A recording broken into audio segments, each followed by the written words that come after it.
जिनकी जयंती में आज हम सब लोग शामिल हैं, इनका किससे क्या रिश्ता है, लेकिन मेरा तो जज्बात का रिश्ता है।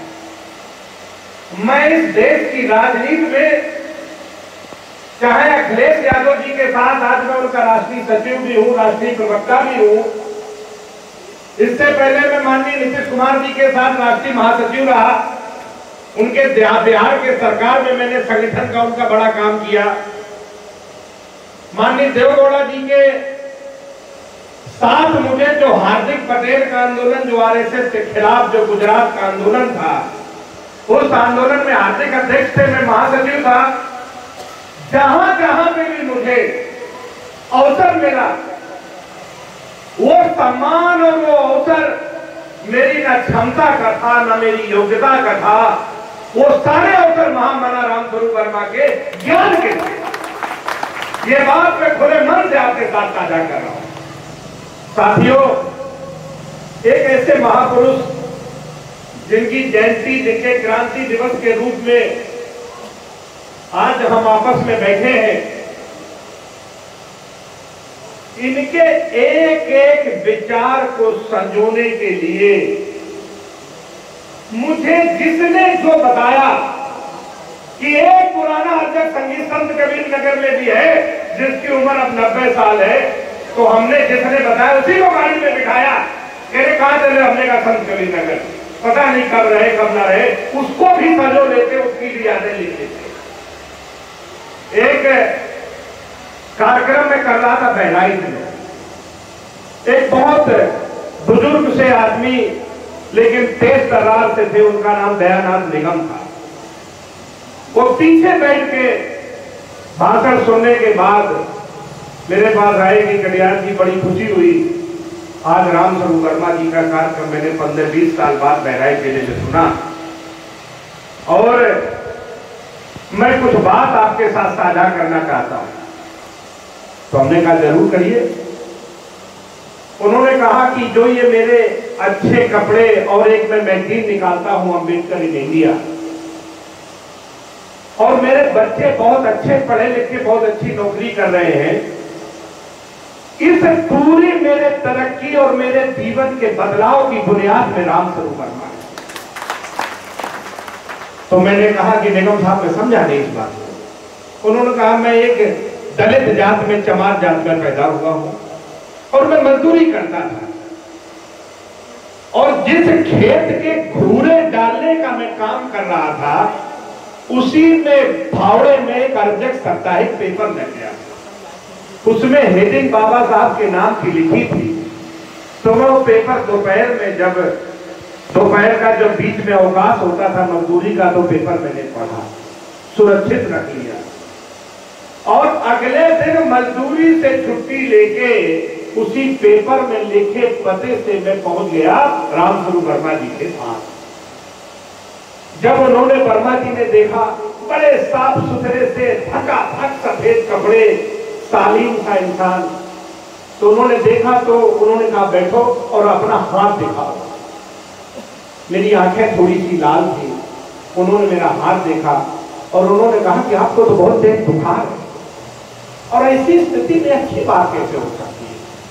आप एक काम करो, मैं कुछ दवाई देता हूं, दवाई खा के सो जाओ।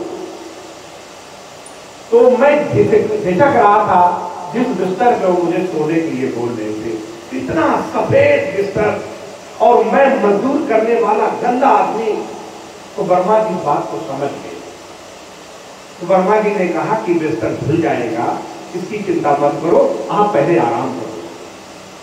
हम 2 घंटे सोए, मेरा बुखार उतरा और वर्मा जी से मैंने बातचीत की, और वो दिन था जिस दिन मेरे जीवन में बदलाव आया और मैंने वर्मा जी का साहित्य पढ़ना शुरू किया।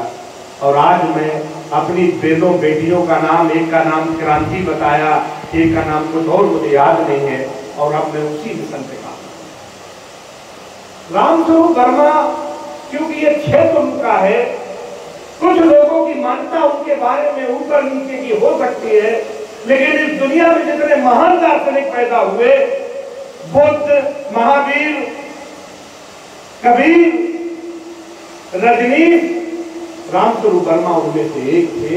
इस बात में कोई शंका नहीं है। और ये बात मैं आज भारत नहीं, मैं दुनिया के लगभग 25 देश घुमा हूं सामाजिक कामों से। उन 25 देशों के दार्शनिकों को पढ़ने और समझने के बाद ये बात मैं कह रहा हूं, इसलिए क्योंकि हमने सबके दर्शन को देखा, रामस्वरूप वर्मा उसमें अनूठे। साथियों, एक प्रसंग, एक हमारे अंबेडकर नगर के एक साथी थे, राम दयावन चौधरी साहब। कुछ लोग इसमें पुराने होंगे तो राम दयावन चौधरी साहब का नाम जानते हैं। राम दयावन चौधरी साहब अभी कुछ दिन पहले उनका निधन हुआ।